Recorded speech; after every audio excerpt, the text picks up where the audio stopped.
Tahap ketiga adalah indexing. Jadi setelah discover URL, lalu meng-crawl isi halaman, selanjutnya adalah Google memutuskan apakah akan mengindeks sebuah website atau tidak. Nah, apa sebenarnya itu indeks? Indeks adalah ketika Google menyimpan sebuah halaman website yang sudah di-crawl itu di dalam indeksnya, di dalam servernya. Nah, itu kita bisa cek dengan cara site.2 baru URL. Kita ambil dulu URL-nya di sini. Kita mau tes. Lalu kita buka Google. Ketik site.2, tidak pakai spasi ya, langsung copy URL-nya, enter.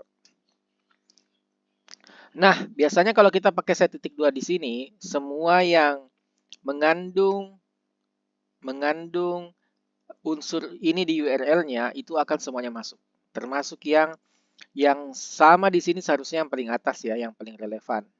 Ini kalau kita copy link supaya kita bisa lihat ya, copy link address, kita bandingkan dengan link yang ada di atas sini, Tadi kita copy, kita bandingkan di sini. Kalau kita copy di bawahnya, nah persis kan? Persis. Nah, kenapa dia banyak? Karena di sini ternyata Bukalapak itu dia banyak turunannya. Ini misalnya kalau saya copy satu di bawahnya, itu dia akan memiliki URL persis sama sampai di kamera. Baru ada dia punya L Kediri. Saya copy lagi satu, misalnya yang Pematang Siantar misalnya. Ini sekedar melihat ya bahwa yang dimasukkan di situ ketika kita cek indeks adalah semua yang mengandung, nah ini sampai kamera sama semua kan ya, sama semua nih sampai kamera. Yang beda adalah bagian belakangnya. Nah, ketika kita pakai site.2, dia akan mengcapture itu. Nah, kalau kita ambil yang paling spesifik, anggaplah kita ganti yang di atas ini menjadi yang tadi Pematang Siantar. Baru saya enter. Nah, ini tinggal satu. Karena sudah tidak ada ini berarti bahwa di dalam indeks Google untuk website Bukalapak tidak ada lagi URL yang tidak lagi halaman yang memiliki URL seperti ini. URL yang sampai di sini. Jadi ini sudah sangat unik, cuma satu. Kita bisa lihat di sini ya.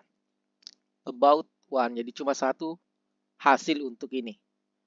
Cuma satu URL. Nah, kalau kita hapus misalnya tadi ya, seperti tadi kita hapus Pematang Siantarnya, semua sampai kamera, kita bisa lihat ada 744. Tapi yang persis sama itu cuma yang pertama. Yang tadi kita coba kopikan. Lalu kalau saya hapus lagi ini, lebih pendek, ada 1170. Lalu kalau saya hapus lagi, mulai dari kamera saja, ada 16.000 yang memiliki struktur URL ini. Kalau saya hapus sampai C saja, ada berapa coba? Ada 74.000. Itu berbeda kalau saya coba tambahkan begini, coba.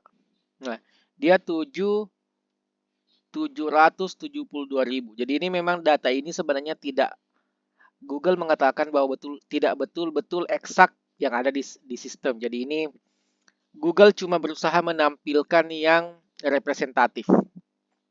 Tapi kalau secara garis besar, kalau semakin kita hapus itu, semakin banyak. Nah, ketika hanya website utama Bukalapak, itu ada 21 juta. Nah, itu ya. Jadi, tapi ini kisaran yang kira-kira Google anggap relevan untuk ditampilkan. Tidak semua Google tampilkan. Kalau mau tahu pasti indeksnya, kita perlu mengecek langsung di Google Search Console. Itu pun datanya tidak memperlihatkan angka ya. Kita cuma bisa lihat dari data website yang kita submit untuk diindeks di XML sitemap kita. Kita akan lihat berapa yang terindeks di Google. Oke.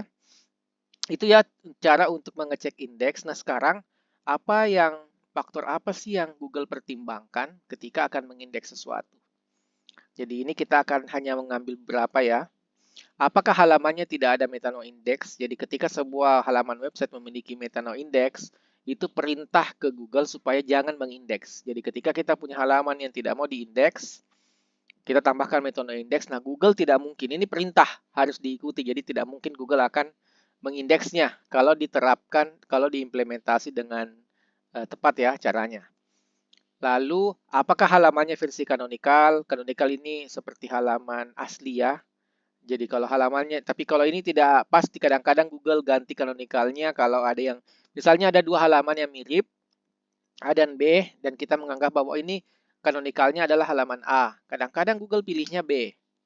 Kadang-kadang yang A ini yang dianggap bukan canonical. Bisa seperti itu karena kalau dia hanya perintah canonical, itu hanya perintah yang bersifat hint atau cuma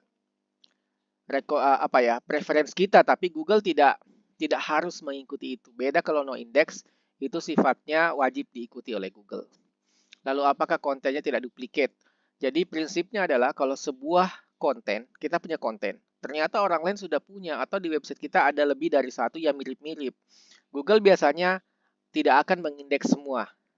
Bisa jadi cuma pilih satu, kadang-kadang pilih lebih dari satu, tapi kecenderungannya tidak akan mengindeks semua. Prinsipnya adalah, buat apa Google menyimpan banyak-banyak halaman website di indeksnya kalau itu tidak memberikan nilai yang berbeda, mirip-mirip. Itu kira-kira. Oke, itu tentang indexing. Kita lanjut di step selanjutnya.